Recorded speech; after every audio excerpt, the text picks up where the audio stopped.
विदेशी धरती पर जाकर भारत को बदनाम करना, जो भारत विरोधी शक्तियां हैं उनसे मिलना, ये काम और कोई नहीं, भारत के अपरिपक्व नेता प्रतिपक्ष राहुल गांधी कर रहे हैं। और ये बेहद ही चिंताजनक भी है और भारत के नागरिक इससे आक्रोशित भी हैं। दूसरा बिंदु, पश्चिम बंगाल में जिस तरह से ममता बनर्जी के इशारे पर सांप्रदायिक राजनीति की जा रही है, भगवान राम का अपमान करके हिंदुओं की भावनाओं को आहत किया जा रहा है, इससे हर हिंदू को बहुत पीड़ा भी है और वो आहत भी है। सबसे पहले बात करते हैं नेता प्रतिपक्ष जिनकी प्रमुख जिम्मेदारी भारत की राजनीति में, और जब संसद का सत्र चल रहा था तो संसद में रहने की थी, लेकिन वो विदेशी भूमि पर जर्मनी जाते हैं और जर्मनी में हर्टी स्कूल है, वहां पर मिलते हैं कॉर्नेलिया वॉल। ये तस्वीर लेके मैं आया हूं और मैं इसके बाद आपको विस्तृत जानकारी भी दूंगा। ये राहुल गांधी है, उनके बगल में है डॉक्टर कॉर्नेलिया वॉल।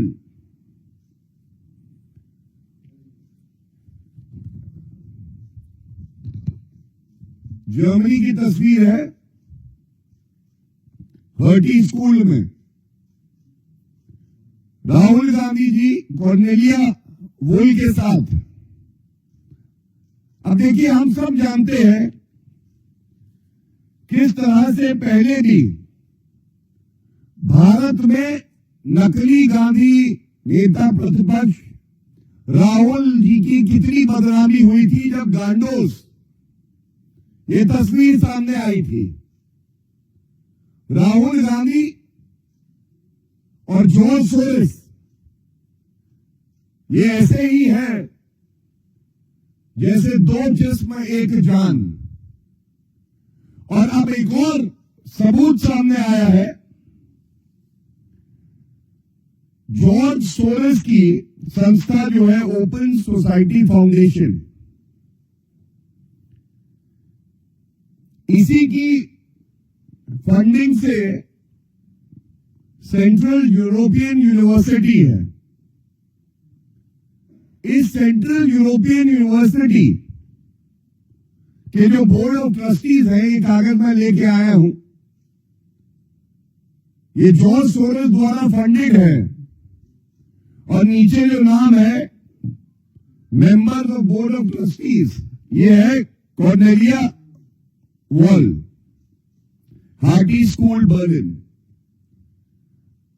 अब ऐसा क्यों है कि राहुल गांधी जब भी संसद का सत्र शुरू होने जा रहा होता है या चल रहा होता है तो विदेशी धरती पर जाते हैं और जो भारत के शत्रु हैं, जो भारत से ईर्ष्या करते हैं, हमारी अखंडता पे प्रहार करते हैं, उनके साथ मिलते हैं, बातचीत करते हैं। ये कौन सा एजेंडा है भारत विरोधी कि भारत का नेता प्रतिपक्ष ऐसी शक्तियों से मिलके भारत के खिलाफ षड्यंत्र कर रहा है। और ये पहली बार नहीं है कि राहुल गांधी इस तरह की भारत विरोधी हरकतों में लिप्त पाए गए हैं। ये कहना गलत नहीं होगा कि भारत का मीर जाफर कौन है। भारत का मीर जाफर दुखद है कि नेता प्रतिपक्ष राहुल गांधी है। जॉर्ज सोरेस भारत विरोधी बयान देते हैं। हमने देखा किस तरह से भारत में फंडिंग करके आंदोलन हो, कानून व्यवस्था टूटे, भारत की अखंडता पे प्रहार हो, ये जॉर्ज सोरेस करते हैं, लेकिन वो भारतीय नागरिक नहीं है। जॉर्ज सोरेस नेता प्रतिपक्ष नहीं है भारत के। जॉर्ज सोरेस ने संविधान की शपथ नहीं ली है, लेकिन राहुल गांधी ने तो संविधान की रक्षा करने की शपथ ली है। तो ये पूछा जाएगा, ये जो भारत के अंदर के सपोले हैं,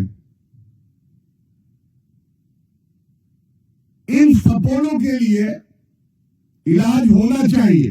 ये बात आज भारत की जनता कह रही है।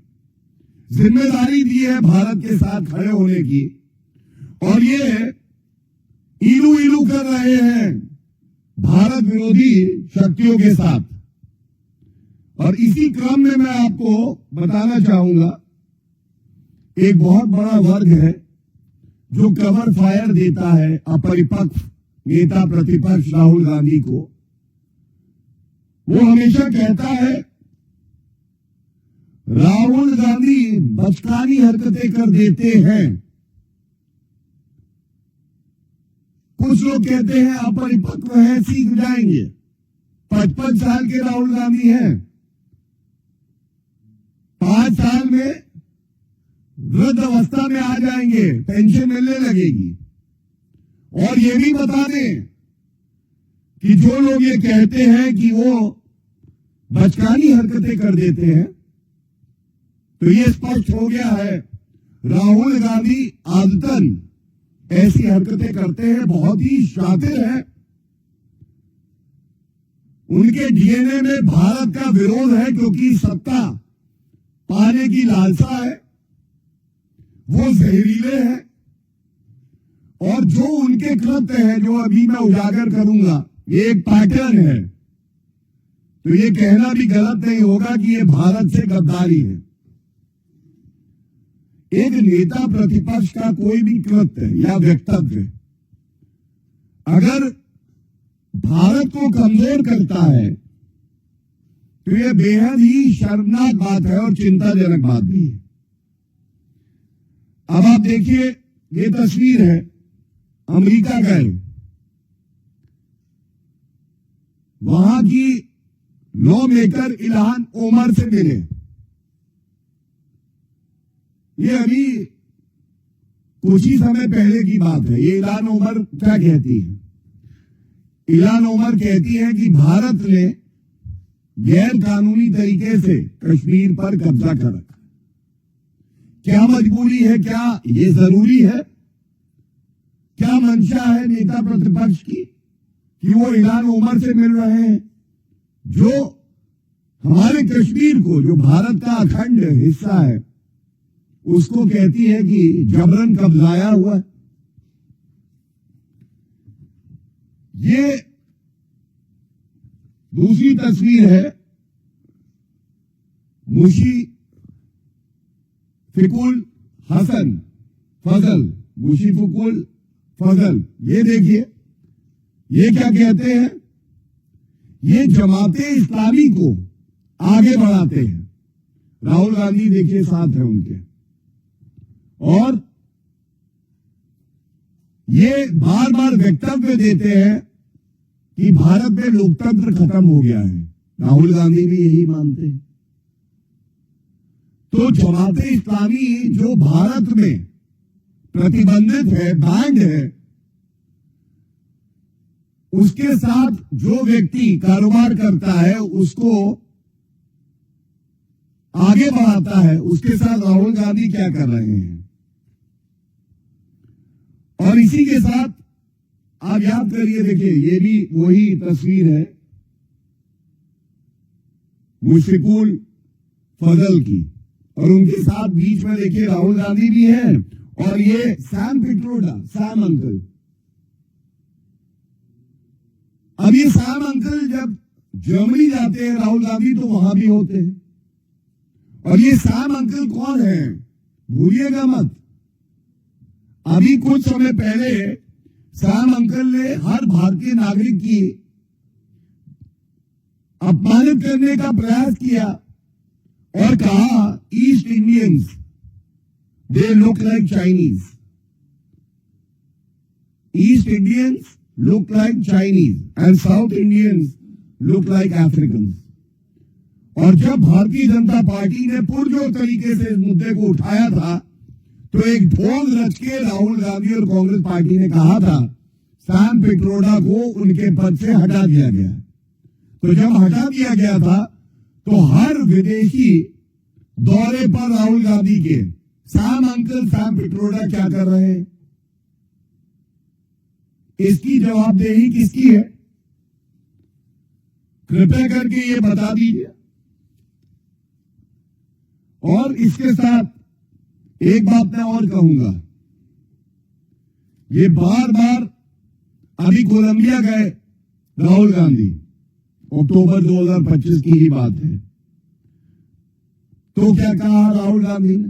राहुल गांधी बोले there is a wholesale attack on democracy in India. थोक में भारत के लोकतंत्र पे प्रहार हो रहा है। लेकिन ये प्रहार अगर आप कह रहे हो रहा है तो ये तो विदेशी भूमि से नेता प्रतिपक्ष नकली गांधी खुद राहुल गांधी कर रहे हैं।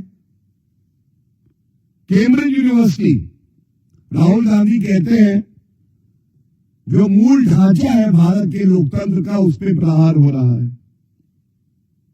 और लंदन में थे तो उन्होंने यहां तक कह दिया कि भारत की मीडिया जो चौथा स्तंभ है, भारत की न्यायपालिका और भारत की संसद, अब ये प्रहार हो रहा है और खत्म हो गई है। भारत का लोकतंत्र खत्म हो गया। इंडियन स्टेट के खिलाफ राहुल गांधी कहते हैं लड़ाई लड़ो।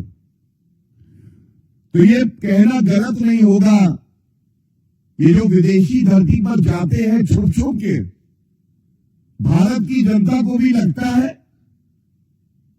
हो सकता है राहुल गांधी हफीज सईद से मिले।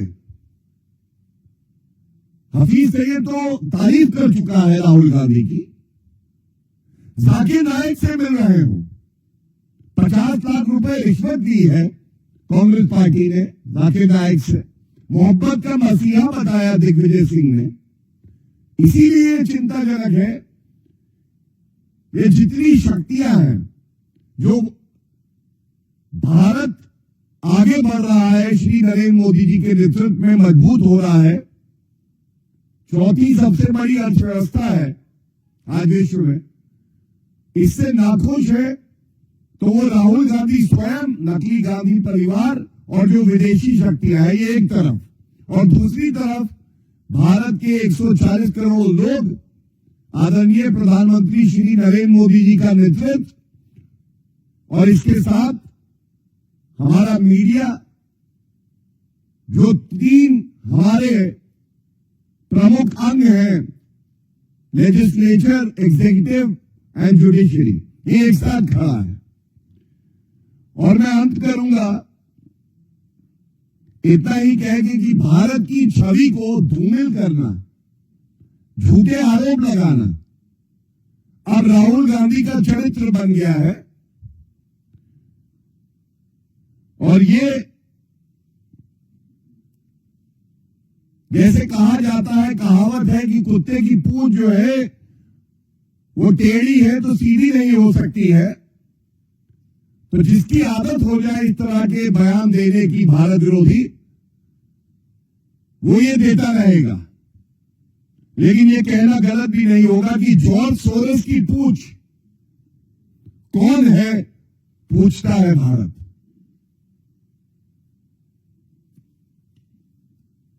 इसके बाद जो आज का दूसरा विषय है, मैं उस पर भी आपका ध्यान केंद्रित करना चाहूंगा। पश्चिम बंगाल में जल्द ही विधानसभा के चुनाव होने हैं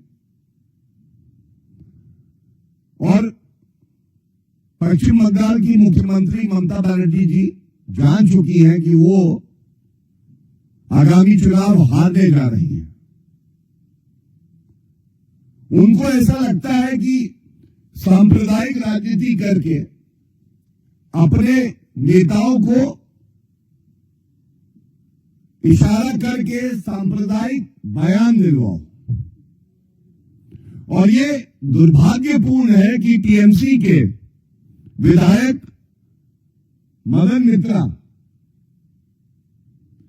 इनका वक्तव्य आता है जिससे करोड़ों करोड़ों हिंदू आहत हुए।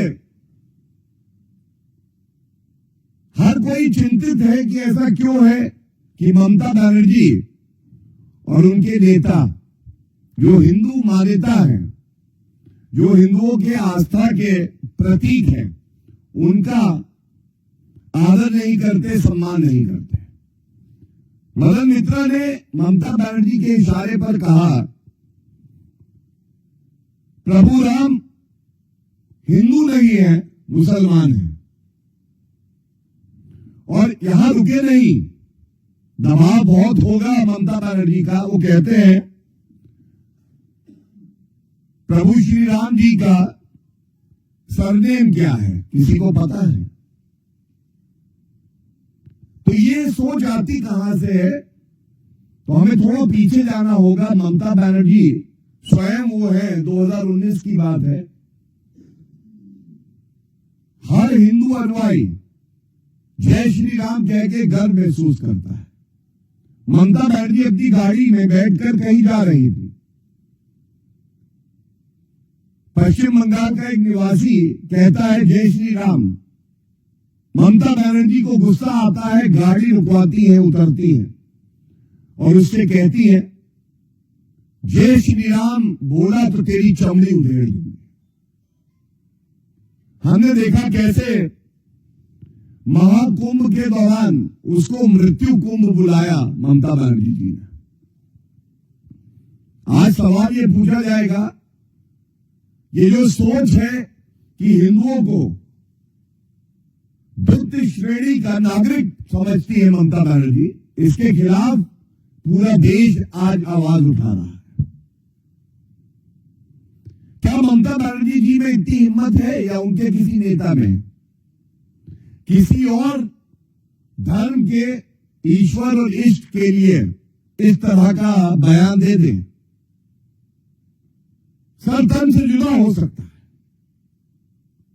लेकिन क्योंकि हिंदू सहिष्णु है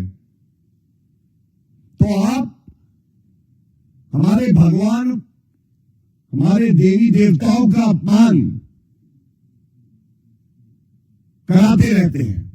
और मैं ये कहना चाहता हूं, क्या इस मुद्दे पर जिससे सभी हिंदू आहत हैं, एक बार भी ममता बनर्जी का वक्तव्य आया कि वो इसकी निंदा करती है? क्या अपने विधायक मदन मित्रा को पार्टी से निष्कासित किया? क्या कोई कानूनी कार्रवाई एफआईआर हुई? ये दर्शाता है कि इस तरह से आज सांप्रदायिक राजनीति करके हिंदू मुस्लिम दंगे अगर कोई कराना चाहता है, वो ममता बनर्जी स्वयं है, जिनके पास गृह विभाग है और शांति बनाए रखने की जिम्मेदारी भी, कानून व्यवस्था बनी रहे ये जिम्मेदारी भी ममता बनर्जी के पास है। और इसी के साथ मैं अंत करूंगा। कुछ तुष्टीकरण का जो ममता बनर्जी करती है प्रमाण देकर, हम सबने देखा किस तरह से जब दुर्गा मूर्ति विसर्जन का समय आया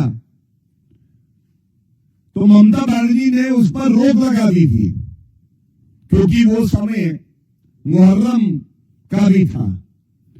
तो कलकत्ता हाईकोर्ट ने फटकार लगा के ये आदेश है और इसमें स्पष्ट लिखा है, एक लाइन पढ़ दो,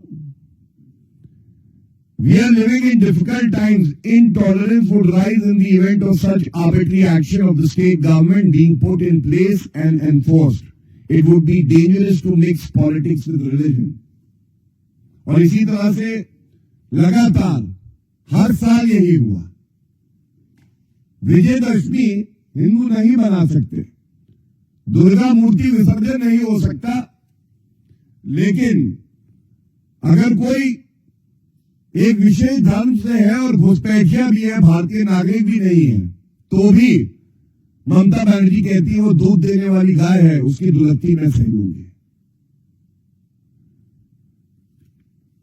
एक करारा और मजबूत जवाब पश्चिम बंगाल की जनता और हर हिंदू सांप्रदायिक ममता बनर्जी को देगा। इस तरह के सांप्रदायिक बयान निंदनीय भी है और इनके खिलाफ सख्त और उचित कार्रवाई करने की जिम्मेदारी मुख्यमंत्री ममता बनर्जी जी की है। धन्यवाद। कोई प्रश्न हो तो प्लीज पहले फर्स्ट वाले पे ले लें, नहीं पहले उस पे ले लीजिए अगर कोई है विदेश यात्रा पे, उसके बाद any question on Rahul Gandhi visit to Germany?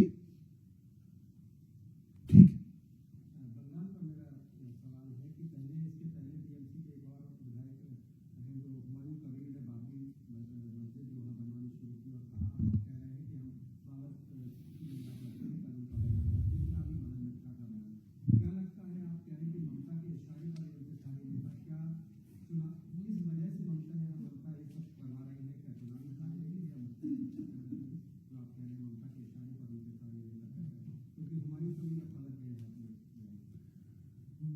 देखिए, हमें बिल्कुल स्पष्ट एक बात होनी चाहिए कि एक तरफ संतुष्टिकरण की राजनीति है, जो आदरणीय श्री नरेंद्र मोदी जी विकास कार्य करके हर किसी का सशक्तिकरण करके जमीन पर उतार के दिखा चुके हैं। दूसरी तरफ तुष्टिकरण की राजनीति है जो ममता बनर्जी जी कर रही है, और इसका जवाब पश्चिम बंगाल की जनता भी देगी और भारत की जनता भी देगी।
जो पहले विषय पे प्रेस वार्ता करी है उसमें एक बहुत ही अहम बिंदु है जो आपके समक्ष रखना चाहूंगा। जो नेता प्रतिपक्ष है राहुल गांधी, वो 5 दिन की विदेश यात्रा पर जाते हैं, और अगर आप देखें इस यात्रा में वो किस किस से मिले हैं, नेता प्रतिपक्ष को चाहिए कि वो जानकारी सार्वजनिक हो, ये तो हर देशवासी का अधिकार है। तो ये जानकारी ना कांग्रेस द्वारा ना राहुल गांधी जी की एक्स टाइमलाइन पे होती है। कुछ छोटी मोटी मीटिंग, जैसे गाड़ी में बैठ गए, भारत की बदनामी करी, कहा कि मैन्युफैक्चरिंग जो है भारत में खत्म हो रही है, और जिस देश में होते हैं उस देश की बात करते हैं, वो अच्छा लगता है, भारत बुरा लगता है। और इसी के साथ दूसरी तरफ आप देखिए किस तरह से 5 दिन में 2-3 छोटी मोटी मीटिंग कवर अप के लिए करते हैं राहुल गांधी। और जैसा मैंने कहा कि अंदर खाने किन भारत विरोधी शक्तियों से मिल रहे हैं, ये बात आज पूरे देश में हो रही है। इसका मैंने एक उदाहरण आपको दिया डॉक्टर कॉर्नेलिया वॉल के तस्वीर के साथ। अब दूसरी तरफ देश के यशस्वी आदरणीय प्रधानमंत्री श्री नरेंद्र मोदी जी हैं। 3 दिन की विदेश यात्रा पे वो जाते हैं, करीब 100 मीटिंग होती है, 100 मीटिंग करते हैं और हर मीटिंग का एजेंडा केवल एक है कि भारत का विकास हो, भारत की मैत्री सभी देशों से और गहरी और बेहतर हो। और हमने देखा किस तरह से आदरणीय प्रधानमंत्री जी आज विश्व के सबसे सम्मानित नेता, उन्हें 29 देश ऐसे हैं जिन्होंने सर्वोच्च नागरिक सम्मान दिया है। अभी हमने देखा इथियोपिया में भी उनको सर्वोच्च नागरिक सम्मान मिला। तो जब आदरणीय प्रधानमंत्री श्री नरेंद्र मोदी जी विदेशी यात्रा पे जाते हैं तो भारत का यश सम्मान बढ़ता है, सकारात्मक ऊर्जा होती है। और दूसरी तरफ जब नेता प्रतिपक्ष जाता है तो वो भारत को स्वयं अपमानित करने का कुंठित प्रयास करता है। वो कहता है कि लोकतंत्र भारत में खत्म हो गया है। ये जो कॉन्ट्रास्ट है, ये आज भारत की जनता भी देख रही है और ये मैं जरूर आपके संज्ञान में लाना चाहता हूं। धन्यवाद। यस, कांग्रेस नेता है राशिद अल्वी, उन्होंने बांग्लादेश में इस तरह की हिंसा हो रही है उसको लेकर कहा है कि प्रधानमंत्री को बचाने के लिए भारत की सरकार जो है वो ऐसा काम कर रही है जिस तरह से हिंदू की वहां हत्या हुई और हम घुसपैठी हटाने की बात करते हैं, पूर्व पीएम को यहाँ पर आने लगती है।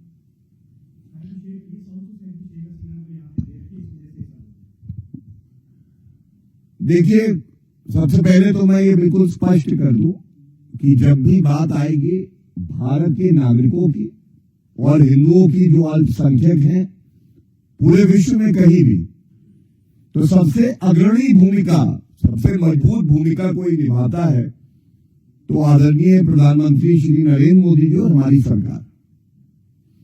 लेकिन जब कोई ऑन गोइंग सिचुएशन होती है तो हर नागरिक और नेता का एक और कर्तव्य भी होता है कि इन सब मुद्दों पर वो ज्यादा वक्तव्य ना देते हुए भारत की चुनी हुई सरकार पर भरोसा रखे। अक्सर पाया गया है कि कांग्रेसियों के वक्तव्य से